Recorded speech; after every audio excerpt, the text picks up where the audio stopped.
Welcome back to McCarthy Performance. This is the 565 block. We're going to be putting a screen kit in it and doing a general prep. Don't know how far we'll get on this video. Probably we'll do the screen kit. Um, we'll make the screen, I should say. I used to use screen kits. I no longer do that. We'll be fastening it through the lifter valley with screws, and I've made up a template for the dart blocks. I've got roughly a pattern for that, and I lay it in here, and I cut it out with perforated sheet steel. It's got holes in it, little round holes. I buy that from McMaster-Carr, and bought a full sheet of it about 6 years ago. Excuse me.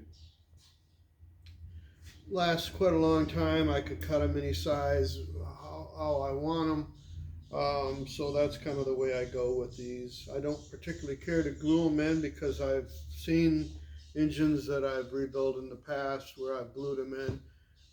This is a cold area of the country around here, and a lot of guys don't keep them in a warm shop, and I think the change in temperature has a lot to do with them coming loose. Uh, I've seen them not come loose too, so I guess that's a debate for another day. And depending on which epoxy you use to bond them, I've used pretty much everything. But I just gotten away from it. Screws with red Loctite on them don't usually back off, and they don't usually stack up in the back of the engine like a bunch of Pringle potato chips. And I've seen that, and luckily nothing never went through the lifter in the camshaft area. So that's what this video will be. This is a newer one. Used to have the M in the valley here. That's no longer there. This valley shape is really close, but there's a few differences with this block. I'm assuming this is a newer block. Like I said, why would it have sat around? All the ones that I've ever seen have been scalloped down here. And I've actually gone to Dart and asked them why did they do such a stupid thing. That makes me happy. They used to ball mill this. They used to say it was a weight savings. Well, that was bull crap. You ain't saving that much on that oil pan rail. And when these things come loose, they usually break the oil pan rail out. And I fixed a few, more than a few. So that's one thing that World, when they used to make their Pro Block, which they still do, but it's a little bit different. It's more like a blueprint engine block. The scallop in here, it's a little bit different. It's not like the old World Pro Blocks, but World Pro Blocks, you could lose a rod and it wouldn't crack out the oil pan rail. I mean, you know, if you had a catastrophe, a major one, but I've had a lot of Pro Blocks in here, and them things were tough as nails. But anyways, I'm glad to see they've changed that up a little bit on this engine. It's not a huge deal. I've ran a lot of them over the years that were scalloped out, but I'm glad to see that they've stopped doing that because it was stupid, in my opinion. They didn't ask me when they built it either, so. But I most certainly gave them my opinion when I used to go down to Dart. And I didn't go down there a lot, but occasionally, you know, there's a lot of guys around here that don't have the kind of money to be buying brand new blocks. So anyways, I'll get off my soapbox and we'll get going on this. So we have two 10-200 blocks here, and they're both darts, and I haven't used a dart in quite a while. I mentioned the fact that they did used to ball mill the sides of the block, and they used to have the big M in the middle of the block. I haven't used a dart block since pre-COVID, the last 9800 block that I got pre-COVID was like I mentioned.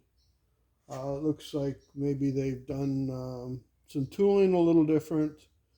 This block is probably 2 years older than this one, and this one isn't ball milled either. So useless information, but that's what they used to do.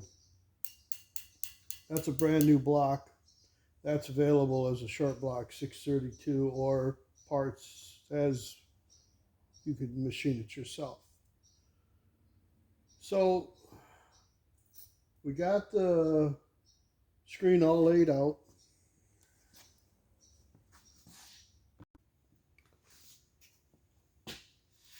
I have it clamped to my table here. We're going to start cutting this out. This will be for the screen, obviously, for the lifter valley. You know, when you cut this, you don't get a nice, clean, straight edge, and that's just kind of the deal with this screen. But it's better than nothing. And the hole seems to be the right size for good drain back. I've run these on the street, never had them cause a problem.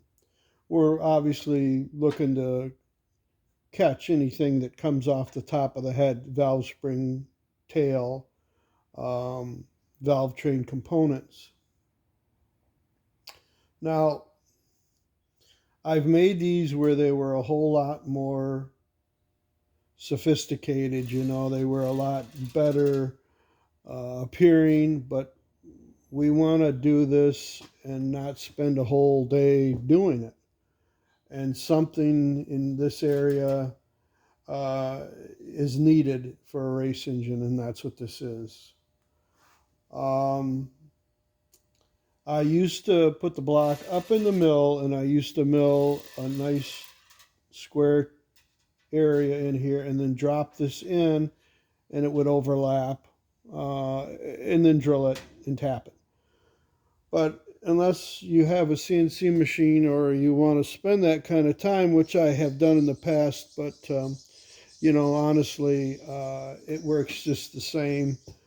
It's more impressive. If you want to impress people, that's fine. But this will function, and that's all we needed to do. I don't think the customer is going to want to pay $200 and some for me to spend 2 hours cutting one and milling out the block valley so it fits in there nice and clean. So this works, so we'll get going on it. I have a pair of shears there that I'm going to hopefully cut it nice and straight, and then we'll start hand fitting it into the block. Of course, as the block is as casted, a lot of these areas you don't want to trim them all at once. You might want to slowly trim them, but like I said, there'll be some areas where it might not fit as good as possible. Well, you know, that's kind of hard to make it fit 100%. So I guess if I didn't lose you on that. But like I said, it's just got to keep the big parts from dropping down and getting in between the lifters and the cam, and usually most of the stuff drops through there. Where it really becomes a problem is if it gets caught between the two rods. And I've seen that happen, and it was part of a rocker arm, and it raised holy hell on a virtually brand new engine. So, you know, it's worth doing. At least it'll catch something. So we'll get going on it.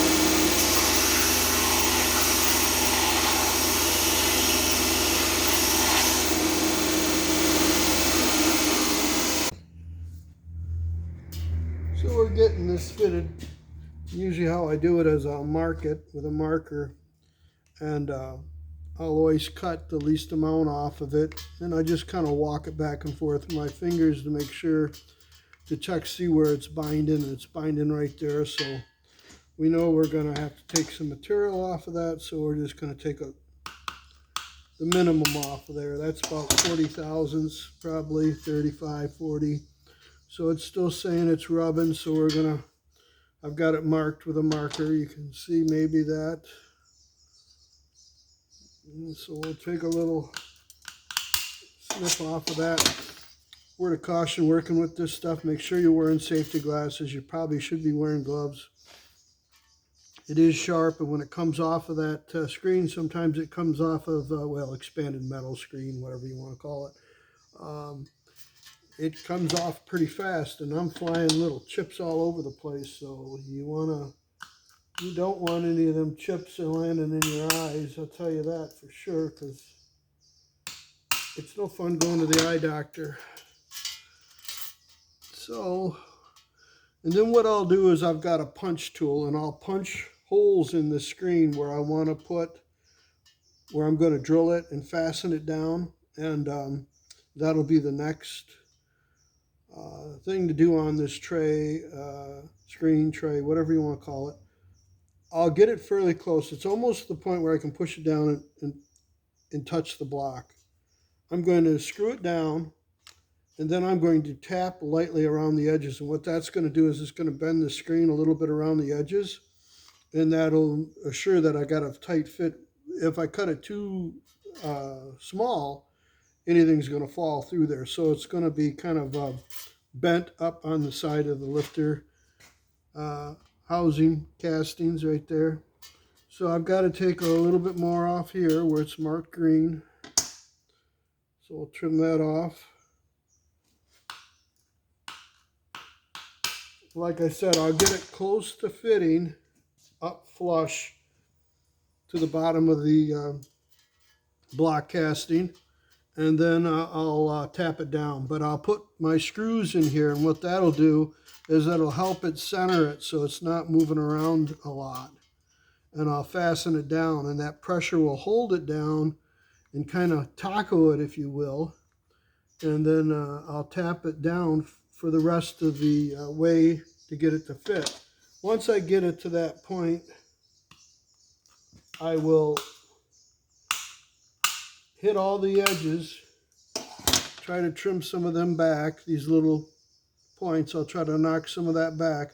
I'll hit the edges with a file, and then I will bead blast it and hit it with a wire wheel, and then it'll be good. So we've got it pretty close to where it's fitting. Fairly decent. I'm going to trim a little bit here. And this is just a kind of a time-consuming deal. Like I said, there's other ways to do this, but it don't bother me. I've done them this way. I've done a bunch of them, and the outcome's pretty decent. So we'll get this all fitted. I'll get it up to where I'm taking and drilling the block and setting the screws, and we'll get back to that. Probably not interested in watching me trim this, but it's pretty straightforward. It's just when you get to this point, you don't want to rush it. It's easy to take a little bit off twice than take too much off the first time. So that's just kind of one of these deals. We're going to trim a little bit here. I think we'll get ready to punch some holes in it. Okay, I've got a little piece of paper marked in the center. I'm going to just kind of move it around and eyeball it till it looks halfway decent.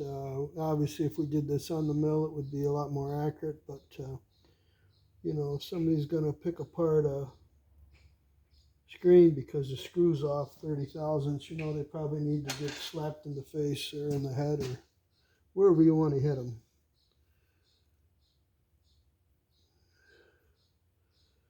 So that looks pretty good right there. So we're gonna strike it right there. Okay, and I'm also making sure that I'm offset from the cam bearings. I've drilled through the cam bearing housings, but you know, if you don't have to do it, why do it? So these blocks are pretty thick right here. I don't know how good this drill bit is, but it looks like it's wandering, so it's probably not a good one. Yes, it's not a good drill bit.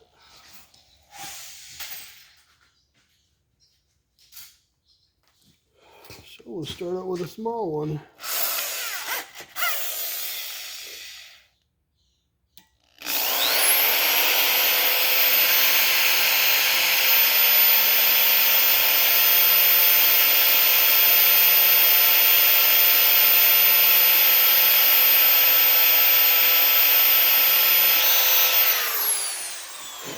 Now you don't have to drill all the way through them. It's pretty thick in the front and the back of the block, but I'm telling you right now, you want to drill all the way through, because if you break off a tap or a drill, it's going to be easier to get out.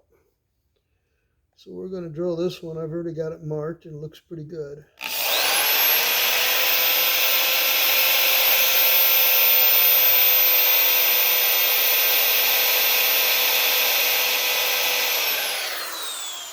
If you ever get a hole started, you know it ain't on center, and if it's fairly thick material, you just seen me lean the drill. Well, I'll drill it on an angle a little bit, and then I'll offset it. Now you can do that with the small drill bit, because I'm going to go to a bigger drill bit, the size that it's going to be using to tap it. So you can get away with that. Now I'm going to straighten the drill bit out.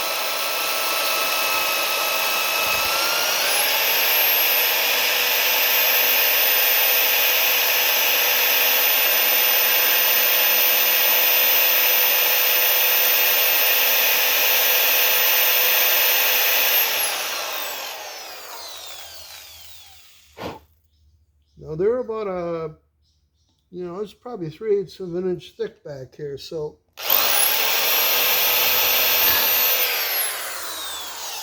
see that? We just broke the drill bit off.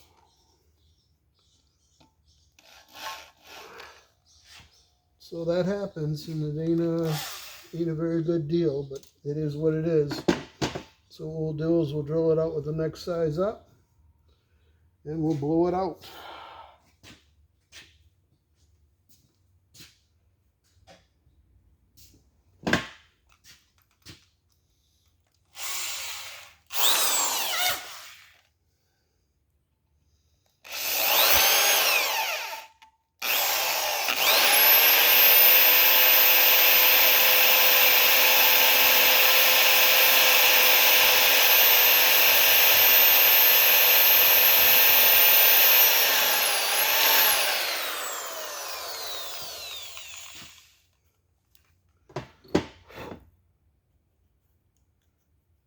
Luckily, we drilled all the way through, so that little drill bit broke cutting through the other end. It is all the way through, but the next step would have been what you just seen me do, is drill a hole big enough that I could blow it out or hopefully catch it with a magnet, but it's all the way through.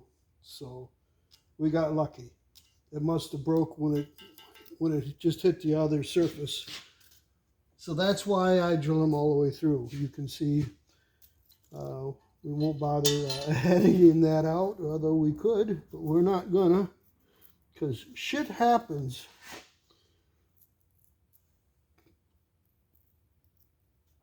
Okay, I'm just gonna eyeball the next one, and I'm gonna put it where I feel comfortable putting it. So that doesn't necessarily mean these are all gonna be symmetrical. They'll probably be asymmetrical. Move that one right there. I'm going to restrike that one. I have this one marked, but I don't like where it's at, so that's where the new hole is going to be.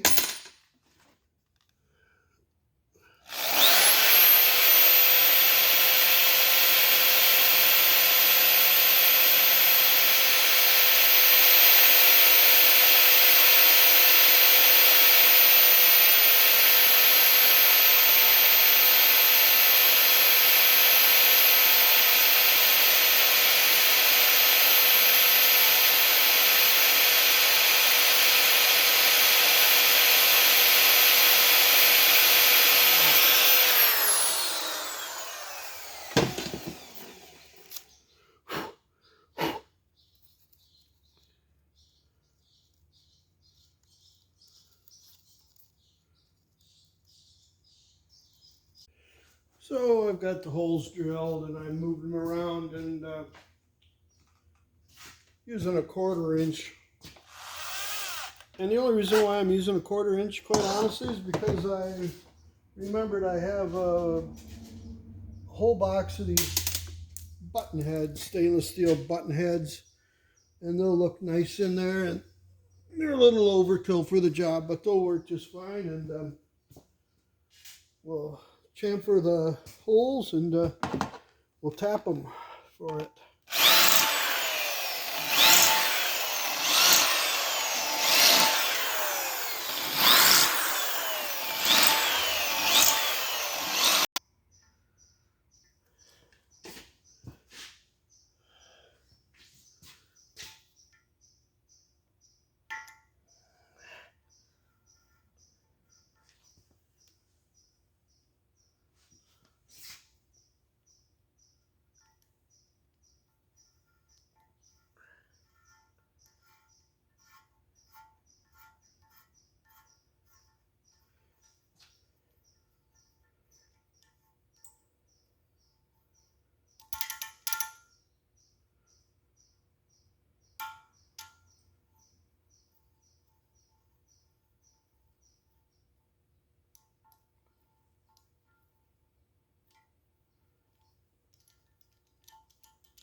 Okay, so I'll punch some holes in the screen and we'll get back to you. I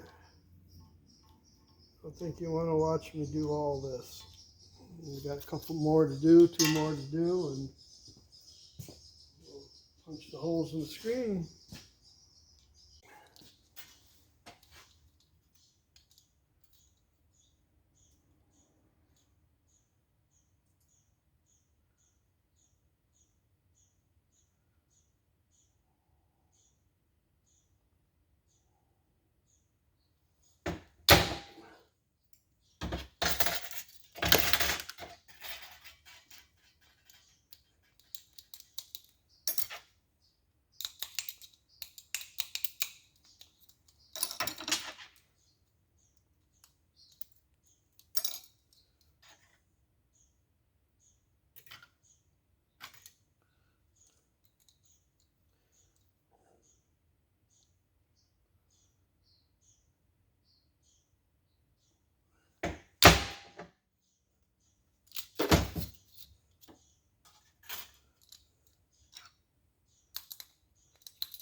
Well, it's done. I had to cut this video short.